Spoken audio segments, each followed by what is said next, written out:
కార్యక్రమ నిర్వాహకులు శ్రీ జూలూరి గౌరీశంకర్ గారు, అలాగే కార్యదర్శి శ్రీ చంద్రమోహన్ గారు, విజయవాడ బుక్ ఫెస్టివల్ తరఫున మనకు అతిథిగా వచ్చినట్టు యొక్క శ్రీ విజయ్ కుమార్ గారు, రాష్ట్ర public service commission chairman Ganta Chakrapani గారు, అలాగే Telangana state press academy chairman అల్లం నారాయణ గారు, మరియు తెలంగాణ రాష్ట్ర ముఖ్య కార్యదర్శి సాంస్కృతిక మరియు పర్యాటక విభాగానికి చెందిన శ్రీ బుర్రా వెంకటేశం గారు ఈరోజు ఈ సాయం సంధ్యా సమయంలో ఆహ్లాదకర వాతావరణంలో ఈ యొక్క పవిత్రమైన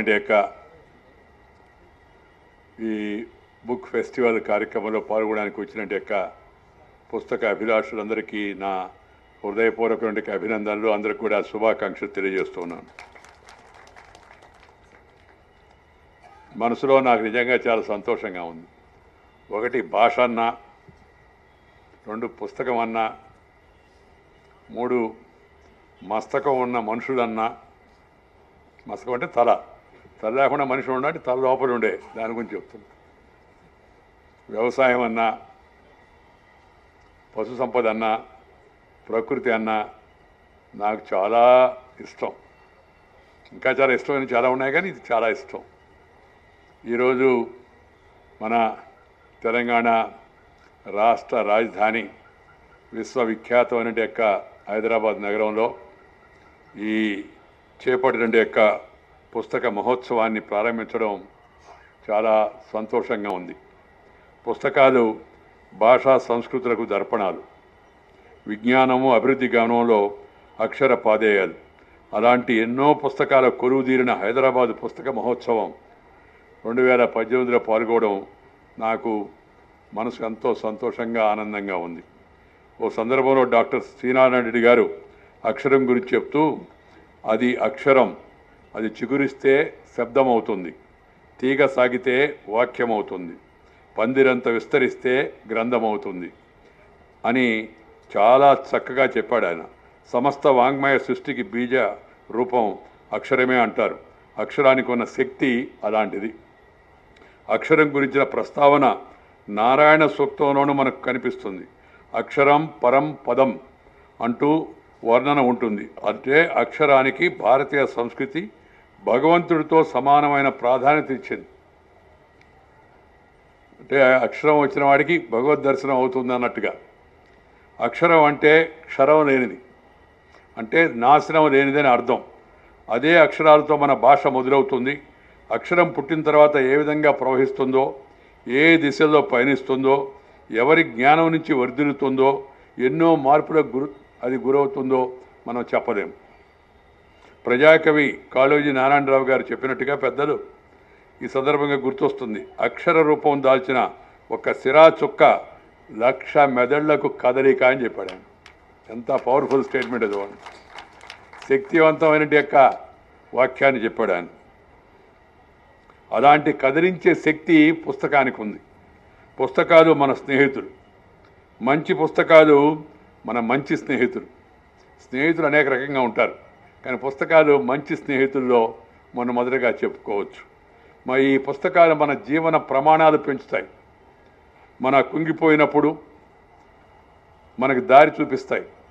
సమాజంలో బాగా చదువుకున్న వారికి విలువ ఎక్కువగా ఉంటుంది.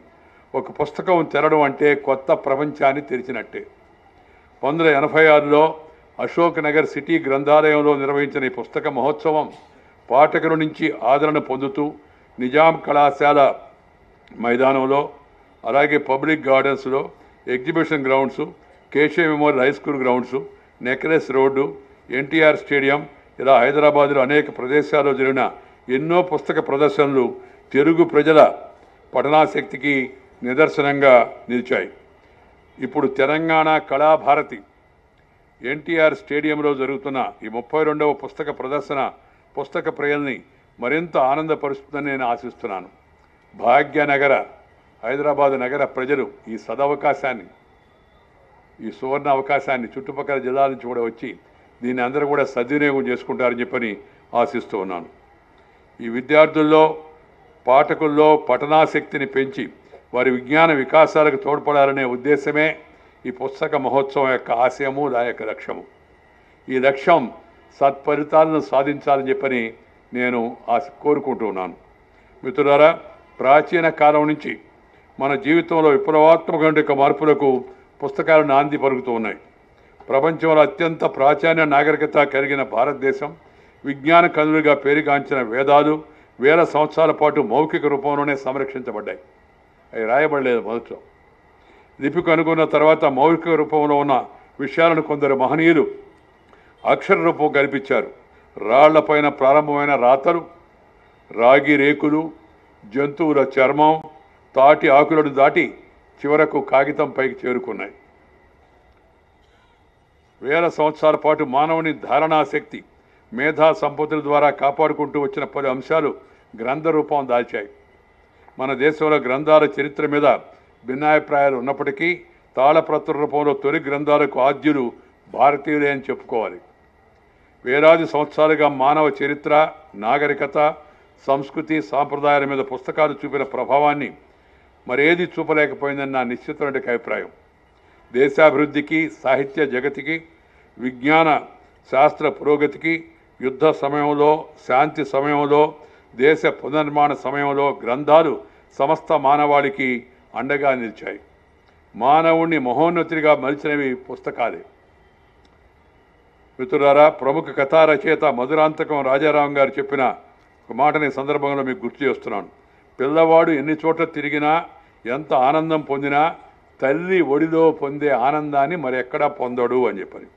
ఆ ఆనందం అనిర్వచనమైంది. ఈ ఆనందం ఇప్పుడు ప్రస్తుతం అది పుస్తకం ఏదైతే ఉందో అది పాఠకుడి యొక్క తల్లి ఒడి అని మనం చెప్పవచ్చు. అలానే కీర్తిశేషులు చలసాని ప్రసాదరావు గారు సందర్భంలో పుస్తకాన్ని చెప్తూ, సినిమాలు ఎన్ని వచ్చి పడినా, టీవీ ఎంతగా మన ఇళ్లలోకి చొచ్చుకుపోయినా పుస్తకాలే, పుస్తకాలు లేని ప్రపంచాన్ని మనం ఊహించలేమని చెప్పి అన్నారు. తాళపత్రాల నుంచి కాగిత పుస్తకంగా మారిన సాహితీ సంపద శతాబ్దాల తరబడి తెలుగువారి వికాసానికి తోడ్పడుతుంది. ఈ సందర్భంగా తొలి వెలుగు పుస్తకం గురించి ప్రతి ఒక్కరూ తెలుసుకోవాలి. తెలుగు పుస్తక తొలి ప్రచురణ భారతదేశంలో జరగలేదు. ఇది మనందరికీ చాలా ఆశ్చర్యం కలుగుతుంది. కానీ అది నిజం. 100 జ్ఞాన వచనాల పేరిట తొలి తెలుగు పుస్తకాన్ని జర్మన్ దేశంలో హాతీ అనే కుగ్రామంలో బెంజమిన్ షల్జ్ అనే క్రైస్తవ మతాధికారి దాన్ని ప్రచురించాడు.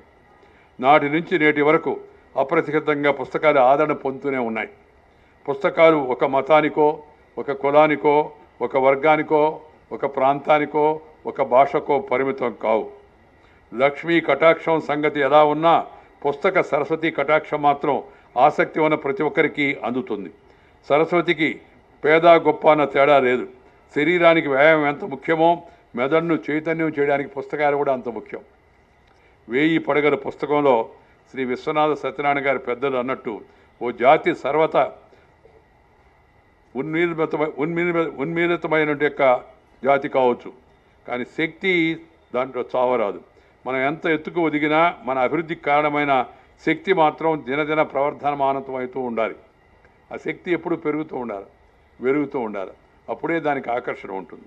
పండిట్ జవహర్లాల్ నెహ్రూ ప్రధానిగా ఉన్న కాలంలో పుస్తక ప్రచురణకు చేయూతనిచ్చేందుకు నేషనల్ బుక్ ట్రస్ట్ అనే సంస్థను కేంద్ర విద్యాశాఖ అనుబంధంగా నెలకొల్పారు. అక్కడ మొదలైంది.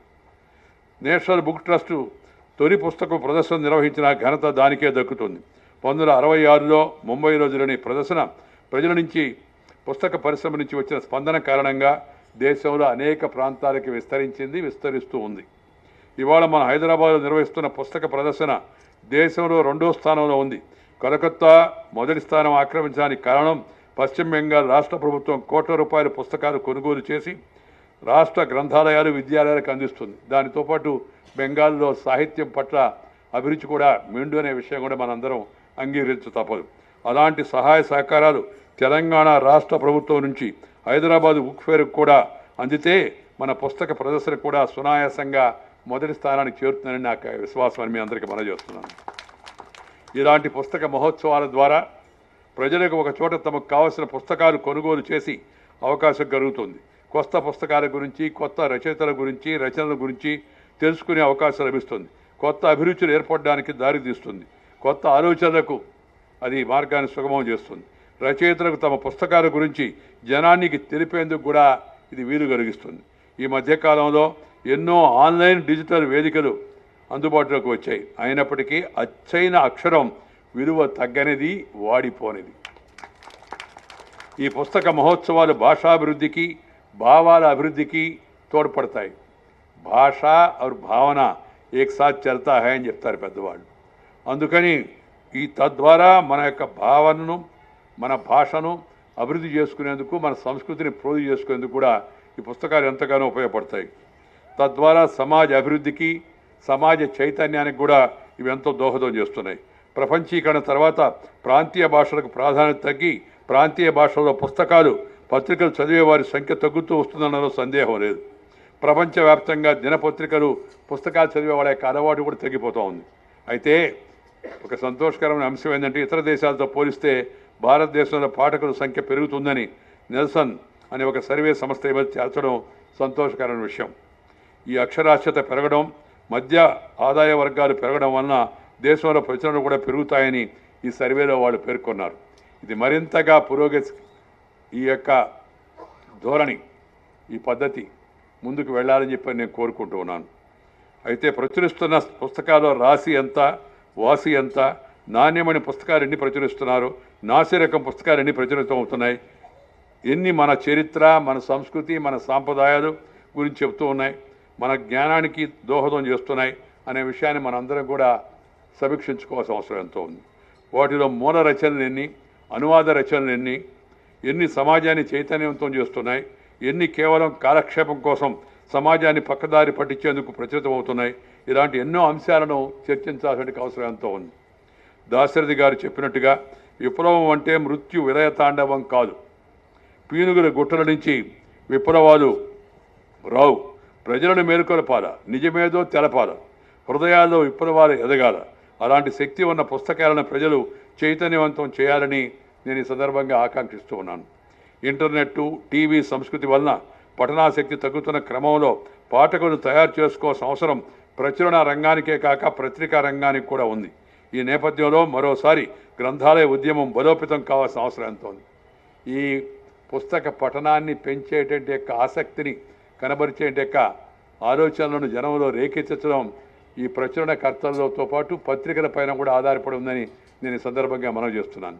మన తెలుగు పత్రికలు పాతకాలం నుంచి కూడా మనం కానీ ఒకసారి గమనిస్తే నీరంరాజు వెంకటశేషయ్య, అలాగే ఆ రోజుల్లో మన అందరికి కూడా తెలిసిన యొక్క కాశీనాథుని నాగేశ్వరరావు, ఆ తర్వాత వచ్చినట్టు యొక్క నార్ల వెంకటేశ్వరరావు గారు, ఆ తర్వాత ఇక్కడ గోరా గారు, ఆ తర్వాత మన యొక్క అద్భుతమైనటువంటి అనేక విధాలుగా రచనలు సాగించి చదవాలని ఆసక్తి కలగాలి, విరక్తి కలగకూడదు. ఇప్పుడు మనం చూస్తే కొన్ని పత్రికల్లో హెడ్డింగ్లు చూస్తే వీళ్ళకి నిజంగా హెడ్ ఉందా అని మనకు అనుమానం కలుగుతుంది.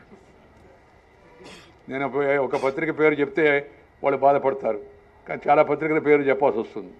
ఏదో ఆకర్షణ లేకపోతే ఆ హెడ్ లైను, మీరు పెట్టే హెడ్ లైను జనానికి డెడ్ లైన్ కాదు, దాంట్లో అసలు లైన్ ఉందా లేదా ఆలోచించుకోవాల్సి ఉంది. పస లేకుండా వస ఉంటే మాత్రం లాభం లేదు, కేవలం నసగానే మిగిలిపోద్ది. అది మనం అర్థం చేసుకోవాల్సిన అవసరం ఎంత ఉంటుంది. అందుకని పత్రికలు కూడా ప్రజల్లో ఆ చైతన్యాన్ని కలిగించాలా, సామాజిక స్పృహను తీసుకురావాలా, ఆసక్తిని పెంచాలా, అనురక్తిని పెంచాలా, చక్కని పదాలను ప్రాచుర్యంలోకి తేవాలి. సినిమాకు, పత్రికలకు ఈ యొక్క శక్తి ఉంది, పుస్తకాలకు కూడా ఆ శక్తి ఉంది. ఈ యొక్క పుస్తకాల ప్రస్తావన సినిమాల్లో కూడా ఉండాలి. అలాగే మన పత్రికల్లో కూడా దాని గురించి ఇప్పటికీ కొన్ని పత్రికలు పుస్తకాల సమీక్ష, గ్రంథ సమీక్ష చేస్తూ ఉంటాయి. చాలా సంతోషం. నాకు ప్రత్యేకించి కొన్ని పత్రికలు సాహిత్యానికి ప్రాధాన్యత ఇచ్చి గ్రంథ సమీక్ష చేస్తూ ఉంటాయి. అది కొంతమంది ఏమో అది ఒక వేస్ట్, ఎందుకు మళ్ళీ ఆ పేజీ కూడా ఉంటే క్వార్టర్ పేజీ దాన్ని కమర్షియల్గా చేసుకోవచ్చు అని చెప్పి ఆలోచిస్తున్నారు కొంతమంది. అది మంచిది కాదు. ఎందుకంటే ప్రజలకు విషయాలను తెలియజేసిన కర్తవ్యం పత్రికల మీద ఉంది, వార్తలను తెలియజేసిన కర్తవ్యం పత్రికల మీద ఉంది. అయితే వ్యూస్ అండ్ న్యూస్ ఈ రెండింటిని కంబైన్ చేయకూడదు. న్యూస్ పేపర్ న్యూస్ ఇవ్వాలా, వ్యూస్కి మళ్ళా అంటే భావాలకు దానికి సపరేట్గా కొంత స్థలాన్ని కేటాయించాలి. న్యూస్ అండ్ వ్యూస్ మిక్స్ అయితే అది న్యాయం జరగదు. దీన్ని మన అందరం కూడా గుర్తుపెట్టుకోవాలి. సంచలనానికి మారుపేరు కాకుండా సత్యానికి దగ్గరగా, సంచలనానికి దూరంగా పత్రికలు ఉండాలా. మన ప్రాచీన సాంప్రదాయాలు, మన ప్రాచీన సాహిత్యము వాటి అన్నిటినీ మరింతగా వెలుగులోకి తెచ్చి జనానికి, యువతరానికి, నవతరానికి అందించాలని చెప్పిన సందర్భంగా నేను మనవి చేస్తూ ఉన్నాను. టెలివిజన్ ఎంత ప్రాచుర్యం చదివినా అక్షరము అక్షరమే, దానికి సాక్షరత ఉంది. సినిమా లేదా టీవీ కాసేపటి కనపడేట మెరిసి తడిసి సినిమా తారలాగా వెళ్ళిపోద్ది, ఆ తర్వాత గుర్తుండదు. మన ఇంటికి వస్తే ఇంట్లో ఉండే తారను మనం చూసుకోవాలి, ఎందుకంటే నిజమైన తార ఇంట్లో ఉంటుంది కాబట్టి, సితార కాబట్టి. ఆ సినిమా తార అంగులు అద్దుకొని రంగులు దిద్దుకొని సొగసులు చేసుకొని వచ్చి కాసేపు అనిపిస్తుంటారు. అలాగే అక్షరము ఇంట్లో తార లాంటిది, నిజానికి సాక్షరత లాంటిది. అందుకని ఆ అక్షరాన్ని మనం ప్రోత్సహించాల్సిన అవసరం ఎంతో కూడా ఉంది. ఈ చరిత్రలో యుద్ధాల కంటే విజ్ఞానమే ఎక్కువ స్వేచ్ఛను రగిల్చింది, మార్పును తెచ్చింది. యుద్ధాలు మార్పులు తేలేకపోయాయి. ఈ మధ్యనే మనం ప్రపంచ యుద్ధం యొక్క 100 సంవత్సరాలు కార్యక్రమాన్ని సమీక్షను ప్యారిస్లో చేసుకున్నాం. భారతదేశం తరఫున నాకు కూడా దాంట్లో పాల్గొనేందుకు అవకాశం లభించింది. సాధించింది ఏమిటి? అంతంగా ఏమీ లేదనే విషయాన్ని జర్మను, ఫ్రెంచి పక్కన వాళ్ళిద్దరూ తెలుసుకొని ఒకే వేదిక మీద రావడం సంతోషకరమైన విషయం. కానీ విజ్ఞానము స్వేచ్ఛను రగిస్తుంది, వికాసానికి నాంది పలుకుతుంది. ఈ విషయంలో తెలంగాణలో వికాసం రావడానికి గ్రంథాలయ ఉద్యమం పోషించిన పాత్ర మర్చిపోలేనిది. ఇక్కడ ప్రజల్లోని సామాజిక చైతన్యాన్ని ద్విగుణీకృతం చేసిన ఘనత గ్రంథాలయ ఉద్యమానికి దక్కుతుంది. తెలంగాణ ప్రజల్ని ప్రభావితం చేయడం మాత్రమే కాదు, తెలుగు భాష సాంస్కృతిక సారస్వత పునరుజ్జీవనానికి మార్గం కూడా సుగమం చేసింది. గ్రంథాలయ ఉద్యమమే తెలంగాణలో తొలి ఉద్యమం అంటూ సురవరం ప్రతాపరెడ్డి గారు చెప్పిన మాటలను ఈ సందర్భంగా మనందరం గుర్తు చేసుకోవాల్సి ఉంది. ఆయనే కాకుండా మునగాల జమీందారు నాయని వెంకటరంగారావు, రావిచెట్టు రంగారావు, కొమర్రాజు లక్ష్మణరావు, వట్టికోట ఆళ్వారు స్వామి లాంటి వారు తెలంగాణ గ్రంథాలయ ఉద్యమాన్ని బలోపేతం చేశారు. ఆ ప్రాంతంలో గాడిచెర్ల హరిసర్వోత్తమరావు ఇంకా అనేక మంది మహనీయులు ఈ గ్రంథాల ఉద్యమాన్ని మరింత ఉద్యమంగా తీసుకెళ్లేందుకు ప్రయత్నాలు చేశారు. ఈ మధ్యకాలంలో గ్రంథాలయాలకు వెళ్లే వారి సంఖ్య తగ్గిపోతూ ఉంది. ఈ ఉద్యమం మళ్ళీ రెక్కలు తొడగాలి. ప్రతి పాఠశాలలో గ్రంథాలయం ఉండాలి, అందులో మంచి పుస్తకాలు అందుబాటులో ఉండాలి. విద్యార్థులకు తరగతి పాఠాలతో పాటు మహనీయుల జీవిత చరిత్రను, సంస్కృతిని, విస్తృతమైన విజ్ఞానాన్ని అందించే పుస్తకాలను పరిచయం చేయాలి. గ్రంథాలయాల అభివృద్ధి దిశగా తెలంగాణ ప్రభుత్వం ఇప్పటికే చర్యలు చేపట్టడం ఆనందదాయకం. ఈ ప్రభుత్వ సహకారంతో ఇది మరింత ఉద్యమం రూపం దాల్చాలని నేను ఆకాంక్షిస్తూ ఉన్నాను. గ్రంథ పఠనాన్ని విస్తృతం చేసేలా ప్రోత్సాహం లభించాలి. ఇందుకోసం ప్రభుత్వంతో పాటు ప్రైవేటు సంస్థలు కూడా ముందుకు రావాలి. తెలుగు భాష మీద అభిరుచి, ఆసక్తి కలిగిన కవి, రచయిత అయిన శ్రీ కల్వకుంట్ల చంద్రశేఖరరావు గారు ముఖ్యమంత్రి కావడం గ్రంథాలయ ఉద్యమానికి మరింత ప్రాధాన్యత ఇస్తారని చెప్పని నేను ఆశిస్తూ ఉన్నాను. నాకు తెలుసు ఆయన పుస్తక ప్రియుడు, సాహిత్య ప్రియుడు. ఆ సాహిత్యాన్ని, పుస్తకాలను ఆస్వాదించడం అలవాటైతే ఆ ఆస్వాదం ఎంత సంతోషం కూడదో చెప్పరానిది. మనసు సంతోషంతో ఓలలాడుతుంది. నువ్వు హైదరాబాదు బిర్యానీ తింటే తాత్కాలికంగా నోరు ఊరొచ్చావు, కానీ మంచి పుస్తకాన్ని చదివితే ఆనందం చాలా పాటు ఉండేది. ఇది ఒక పూటకు మాత్రమే పరిమితం. డబుల్ కా మీఠా కాదు, అది ఎవర్ గ్రీన్ మీఠాలాగా ఉంటుంది మామూలుగా. ఇది ఈరోజు మనం చేసుకునేది ఒక పండగ. ఇది ఒక ఉత్సవంగా రూపుదాల్చాలి. గ్రామాన వ్యాప్తి చెందాలి. గ్రంథాలయం లేని జనావాసం ఉండకూడదు. బడి, గుడి, గ్రంథాలయం ఇవన్నీ మనకు జ్ఞానాన్ని అందిస్తాయి. పిల్లలకు పుస్తక పఠనం అలవాటు చేయాలి. అజ్ఞానం నుంచి విషయ పరిజ్ఞానంతో పాటు విజ్ఞానం, మెరుగైన జీవితం, తద్వారా మెరుగైన సమాజం, తద్వారా మెరుగైన దేశం, తద్వారా మెరుగైన ప్రపంచం రూపొందాలని మనందరం కూడా ఆశించాలా. దానికోసం మన వంతు కృషి మనం చేయాలి. ఇదంతా ఏదో వాడ పనిదే, అకాడమీలు ఉన్నాయి, ఏదో ప్రభుత్వం ఉంది అని అనుకోకూడదు. ఎందుకంటే మన దేశంలో రాజకీయ నాయకులకు అలవాటు చేశారు మనకి ఇదంతా గవర్నమెంట్ పని, మన పని కాదని. సబ్ కామ్ సర్కార్ కరేగా హమ్ బేకార్ బయటతో చెలేగా అనే మనస్తత్వం మనకు తయారైంది. చాలామంది స్వచ్ఛ భారతం అంటే కూడా అదేదో మోడీ గారిదని. స్వచ్ఛ భారతం అది మోడీది కాదు, మన బాడీది. అది అర్థం చేసుకోవాల్సిన అవసరం ఉంది మన అందరం కూడా. శరీరానికి మెదడుకు అనుసంధానం చేసేది యోగా, స్వచ్ఛత. ఇలాంటి విషయాల్లో కూడా ప్రజల్లో చైతన్యాన్ని కలిగించాల్సిన అవసరం ఎంతో కూడా ఉంది. ఇవన్నీ ఒక ఉద్యమ రూపం దాల్చాలి, ఒక ఉద్యమ రూపం దాల్చాలి. ప్రతి ఒక్కరి చేతిలో పుస్తకం ఉండాలి. అందుకే ఆ మధ్య ప్రధానమంత్రి గారు చెప్పారు, ఏదైనా ఉత్సవానికి వెళ్ళినప్పుడు పెద్ద పెద్ద ఆడంబరమైన యొక్క బహుమతులు ఎవరిని ఇవ్వద్దు, మంచి పుస్తకాన్ని అందించండి అంటే మంచి పని. అది ఆ అలవాటు మనందరికి కావాలి. మంచి పుస్తకాన్ని అందించడం ఏతుందో మంచిని అందించడం లాంటిది. దాన్ని దృష్టిలో పెట్టుకోవడానికి అవసరం ఎంతో ఉంది. ప్రతి గ్రామంలో ఒక విద్యాలయం, ఒక దేవాలయం, దానితో పాటు గ్రంథాలయం, 3 ఆలయాలు ఉండాలి. దానితో పాటు ప్రతి పల్లెకు గ్రంథాలయం, ప్రతి ఇంటికి ఒక స్వచ్ఛాలయం కూడా. స్వచ్ఛాలయం అంటే మన యొక్క శౌచాలయం. అది కూడా మన అందరి నినాదం కావాల్సిన అవసరం ఉంది. ఒకవైపు స్వచ్ఛత, మరొక వైపు విజ్ఞానము సమాజంలో భాగం కావాలి. స్వచ్ఛ భారత ఉద్యమాన్ని గురించి చెప్తూ ప్రధానమంత్రి గారు చెప్పారు, ఈ స్వచ్ఛ భారతం అనేది తనసే అంటే శరీరంలో, మనసే మెదడులో కూడా స్వచ్ఛంగా ఉండాలి.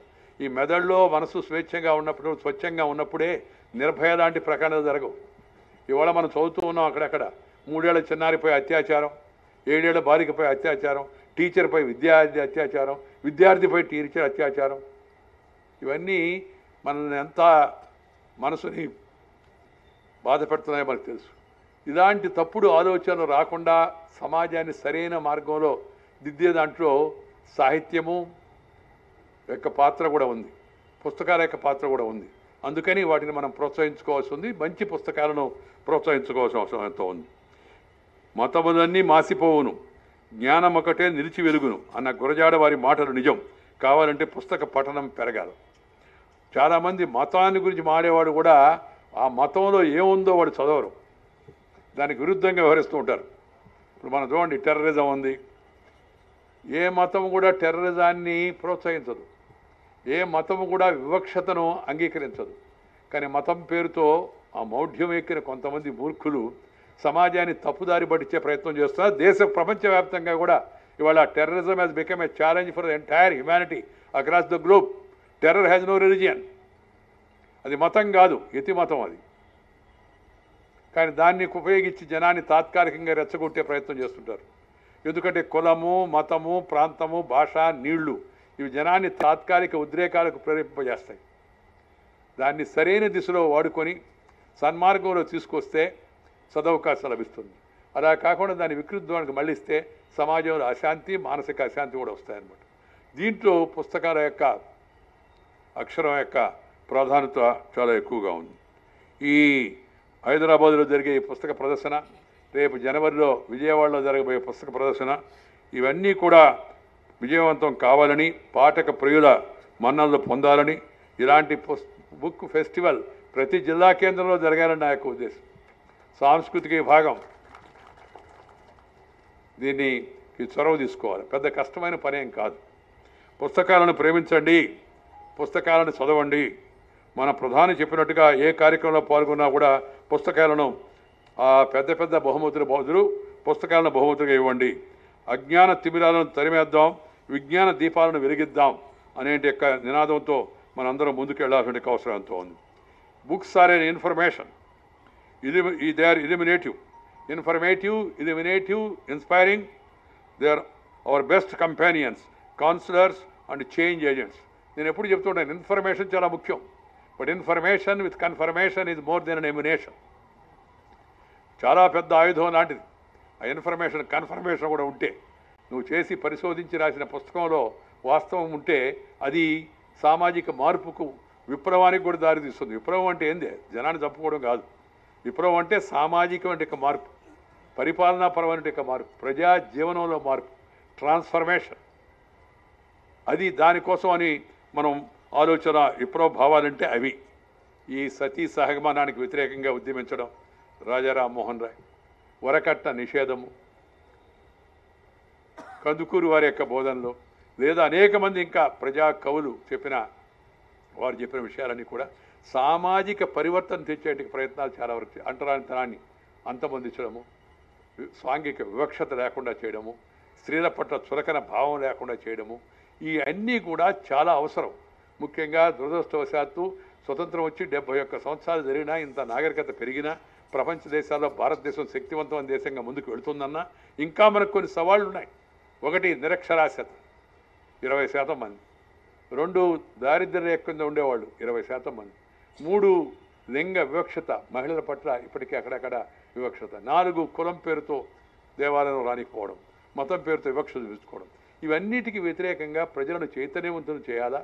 అలాంటి విప్లవాలను పుస్తకాల ద్వారా మాత్రమే మస్తకంలోకి ఎక్కుతాయి. పుస్తకం అంటే బుర్ర, దాంట్లోకి ఎక్కుతాయి. ఈ విషయాన్ని మనందరం గుర్తుంచుకోవాల్సిన అవసరం ఎంతో ఉంది. The books are our best companions, counsellors and change agents. Books are ever flowing like running brooks. They can make the flowers of joy bloom. They can make our imagination blossom. Books are humanity's treasure houses that contain gems we unearth from our individual and collective experiences. They are our intellectual and cultural capital. Books are our intellectual and cultural capital. They are an important part of our intangible heritage, which is given by our forefathers. ఆదికాలం నుంచి వేదకాలం నుంచి మన పెద్దలందరూ అనుభవించి రంగరించి మేళవించి మనకు అందించే వారసత్వం అవుతుంది. ఆ సంపద పుస్తకాల ద్వారా మనం అందిపుచ్చుకోవాల్సి ఉంది. పెద్ద బాల శిక్ష చదివితే పెద్దలు ఆ రోజుల్లో వాళ్ళకి ప్రాపంచిక పరిజ్ఞానం మెండుగా ఉండేది. ఇప్పుడు ఇంత పెద్ద శిక్ష చదివినా మనం శిక్ష పడుతుంది తప్పితే మనసుకి విజ్ఞానం పెరగడం లేదు. దీన్ని మనం గుర్తుంచుకోవాల్సిన అవసరం ఎంతో ఉంది. అందుకని మన ప్రాచీన వాంగ్మయాన్ని, సంస్కృతిని మనం కాపాడుకోవాల్సిన అవసరం ఉంది. దాన్ని ప్రాపకం చేసుకోవాల్సిన అవసరం ఉంది. We need to preserve this vast treasure, enjoy its vastness and fascinating variety and richness. We need to add to it and further enrich it through our contributions. We need more good books to enrich our lives. We should be a nation that reads. We should be a nation that reads. We need to start with our children. We should have beautiful books for them. We should have a library in every school. We should have a library in every village and a number of libraries in every city, and I suggest that even a small library in everybody's house, whoever can afford. Every reader should be an avid reader. She or he should encourage others to be readers. I will tell you my own experience. I was elected as MLA at a very young age. I came to assembly. I did not have any political background. None in my family were educated. Neither father, mother or grandfather. Except my grandfather was very knowledgeable. ఆయనకి ప్రాపంచిక పరిజ్ఞానం ఎక్కువ. పెద్ద బాల శిక్ష మాత్రమే చదివానని చెప్పి ఆయన చెప్తూ ఉండేవాడు. కానీ ఆయన చెప్పిన విషయాలు అన్నీ కూడా ప్రాపంచిక సత్యాలు అవన్నీ కూడా ఉండేవి. అలాంటి నేపథ్యంలో వచ్చిన నేను శాసనసభకు వచ్చిన తర్వాత గ్రంథాలయానికి వెళ్ళేవాడిని. అసెంబ్లీకి కూడా మంచి లైబ్రరీ ఉంది, చాలామందికి తెలవదు, ఎమ్మెల్యేలకు కూడా. దాని మొహం కూడా చూసి ఉంటారు చాలామంది. ఎందుకంటే నేను చూస్తుంటాను, లైబ్రరీకి వెళ్ళినప్పుడు చూసినప్పుడు చాలా ఖాళీగా అనిపించేది. పార్లమెంట్ కూడా అదే పరిస్థితి. Parliament is no exception. దాంట్లో మనం ఒక ఆయన చెప్పాడు నాకు, సార్ అంత పార్లమెంట్కి నేను గట్టిగా చెప్తూ ఉంటే ఒక అతను అన్నట్టు, ఏం ఉపయోగం సార్, అంత బాగా చదివచ్చు, అంత బాగా మాట్లాడినా పత్రికల వాళ్ళు వేరు కదా సార్. ఏదైనా వెకిలి చేష్టలు చేస్తే, చొక్కాలు మడిస్తే, మైకి ఎరగొడితే, కాగితం పారేస్తే, రా నీ సంగతి, బయటకు రా నీ సంగతి చూస్తూ ఉంటారు. బయట ఉన్నోడిని గెలిపించి లోపలికి పంపిస్తే బయటకు రా నీ సంగతి చూస్తూ ఉంటారు. అంటే వీడు బయట సరిగ్గా కానీ లోపల సరుకు కాదని మనం అర్థం చేసుకోవాల్సి ఉంది. నేను అసెంబ్లీకి వచ్చిన మొదట్లో కొంత తక్కువ వయసులో ప్రాచుర్యం రావడానికి ప్రధాన కారణం ఏంటంటే, పాత రోజుల్లో వావిలాల వారు ఏం చెప్పారు, వావిలాల గోపాలకృష్ణయ్య.